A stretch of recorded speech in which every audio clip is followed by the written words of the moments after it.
Barriers and sandbags are going up in Wanaka as residents and council staff brace for flooding. Gradually rising water levels are yet to reach the main street, but locals say it's only a matter of time and they've been busy filling sandbags and taping plastic on shop entrances. Lake Wanaka has already surpassed the Regional Council's flooding alert of 280 metres and it may go higher than previously forecast. Our Otago Southland reporter Tess Brunton is in Wanaka where waves from the lake have been creeping closer to town.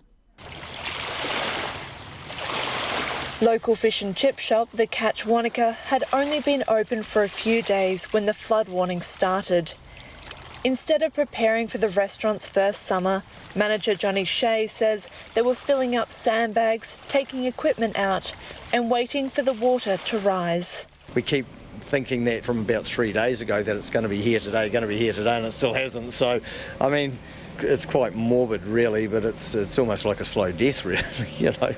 You sort of know what's going to happen and you can't do any more about it. So it is what it is. Met Service has a heavy rain warning in place for Otago headwaters that feed into Lake Wanaka, and the town itself has been raining most of the day. Black plastic sheets and sandbags line the shop fronts on Ardmore Street as the water comes closer and closer. Queenstown Lakes District Council Deputy Mayor Callum McLeod says it can be an eerie experience as the levels gradually rise. Megan Miller, who's our head of corporate services, talked about flooding in this district as being flood by teacup, and it's exactly that. It's a slow creep. It does wear you down a wee bit, especially if you've got an affected business on the lakefront, because you just want it to be gone. Lake Wanaka will need to drop more than 3 metres to return to normal levels, a feat the Otago Regional Council predicts could take about 19 days of clear skies to achieve. Callum McLeod says half the town is open and trading very well. The other half is closed and preparing very well. We've had 3 times the volunteers that we need. We've got tasks for them to do. People coming out with cups of coffee and tea and ham rolls for the volunteers. People volunteering storage for space for free for people that are affected that need to take equipment out. It's the best and the worst. Definitely the worst aspect, but it's the great community spirit, and it's community district-wide. Walking along the receding parkland, Kane John says he's never seen anything like Wanaka's flood. He arrived in town ready for work at the start of the week, but bad weather has put his plans on hold. It looks like Lake Wanaka has grown by heaps, and yeah, there's no lakefront and it's all sticks. So yeah, good for the winter I suppose, come get some firewood. Workers are setting up metal fences and removing debris as the town prepares. The sewerage system has been turned off along the main street, which has been closed since yesterday. Otago Regional Council Natural Hazards Analyst Tim van der Woden says wind could play a big factor in flooding. The wind mainly just can push up and raise the water level, and then debris on top of that. It was lightning. Debris can also cause damage, makes a lot more of more of a mess that needs cleaning up, and the clean up as well. As a thunderstorm rolls overhead, Wanaka residents and council staff are hoping drier days are on their way. Until then, they'll be waiting for the floodwater to hit.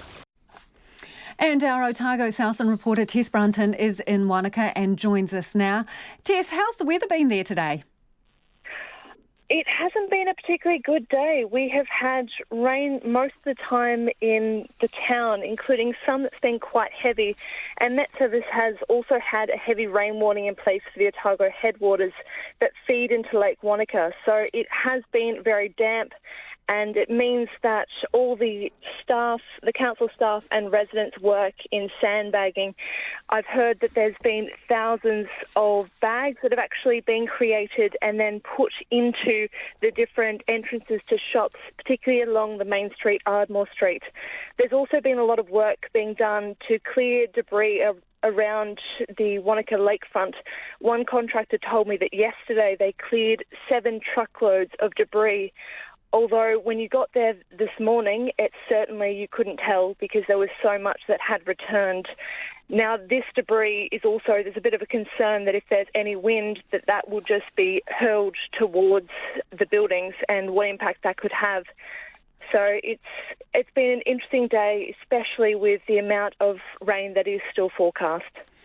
Tess, you mentioned the shops there. I mean, it's normally a busy time of the year for people down that way. How are they coping? Morale is actually quite good, and Deputy Mayor Callum McLeod says that there has been a lot of people volunteering. They've got more than enough volunteers, although they are always willing to accept a few more. But the shop owners I've spoken to say it is quite unnerving because unlike a flash flood, which comes on very suddenly, it's quite unnerving to see a flood and prepare for a flood that's just creeping up day by day. But fortunately, the council has made more sand and sandbags available at all the locations, so in Wanaka, Queenstown, Glenorchy and Kingston, so that there is a bit more support and people feel a bit more secure.